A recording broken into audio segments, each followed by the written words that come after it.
Good evening and welcome to the news at 10. The cabinet in its session today decided to allow the Department of Statistics to hire seasonal employees to implement a field survey covering population and healthcare.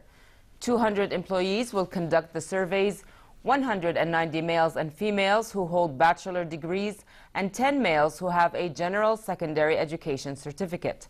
According to the cabinet decision, the employees' task will end in May 2018.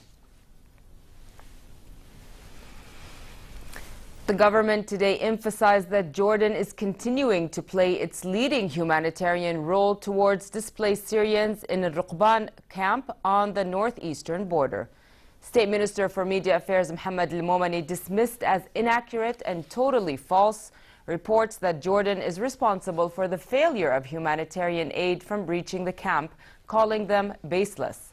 The minister stressed that Jordan stands at the forefront in the international moral and humanitarian system as it shoulders its responsibilities on behalf of the world and provides support, facilities and protection for humanitarian aid to be delivered to the camp.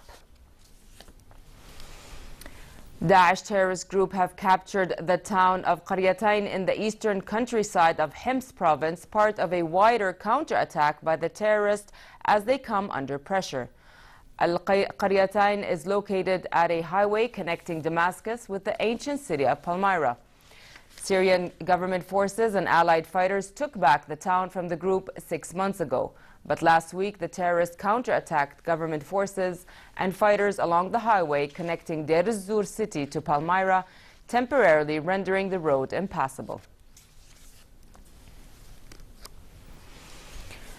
Across Catalonia today, crowds of voters queued in the rain waiting for the polling stations to open to vote in a banned independence referendum.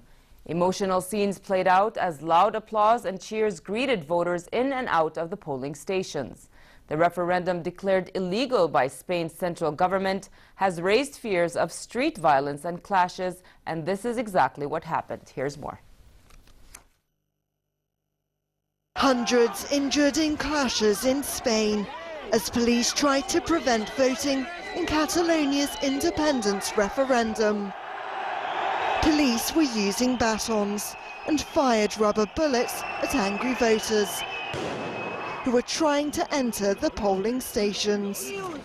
Catalan officials say over 400 people are being treated for injuries due to police action.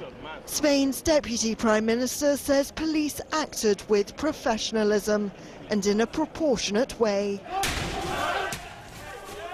In Girona, riot police smashed their way into a polling station where Catalan's leader was due to vote. Carlos Puigdemont has accused Spain of unjustified violence, but some avoided clashing with police and were able to vote.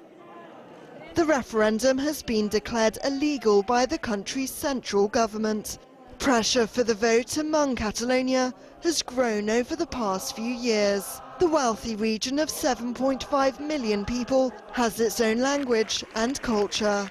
It also has a high degree of autonomy, but it's not recognized as a separate nation.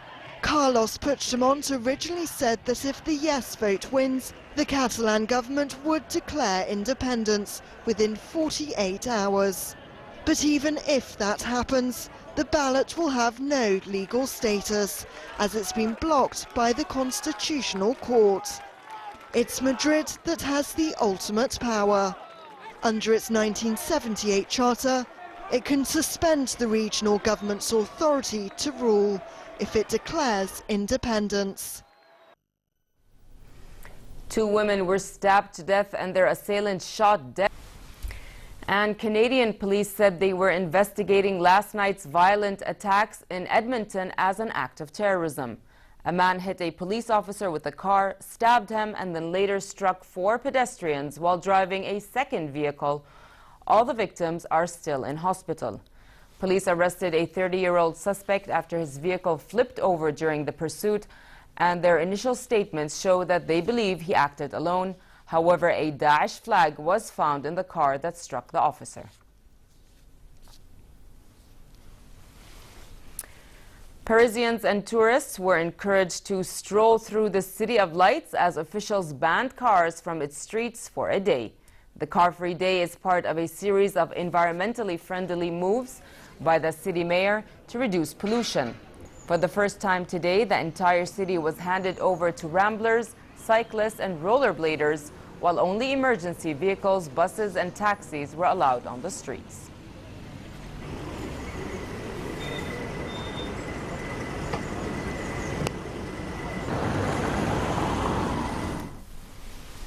Russell Westbrook agreed to the richest contract in National Basketball Association NBA history, according to an announcement made by the Oklahoma City Thunder. Westbrook, the reigning NBA Most Valuable Player, agreed to a contract extension with the Thunder in a deal worth $205 million over 5 years that begins with the 2018-2019 NBA season. The Thunder have also added all-star forwards Paul George and Carmelo Anthony to their roster in a busy NBA offseason for the franchise.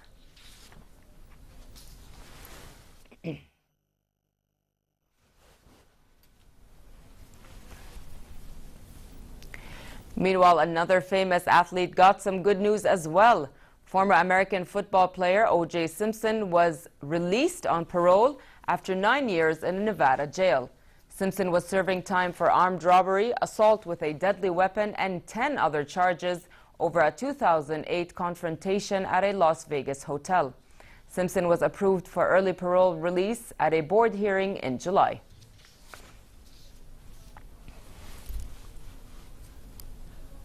And finally, chilly conditions are expected for tonight with northwesterly moderate winds. As for tomorrow, a slight rise in temperature is in the forecast. Therefore, it will be relatively hot across the kingdom.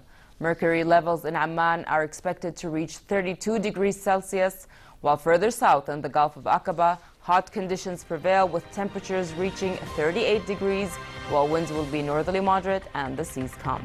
With that, we come to the end of tonight's news. I'm Nancy Khair. Thank you for watching. Have a good night.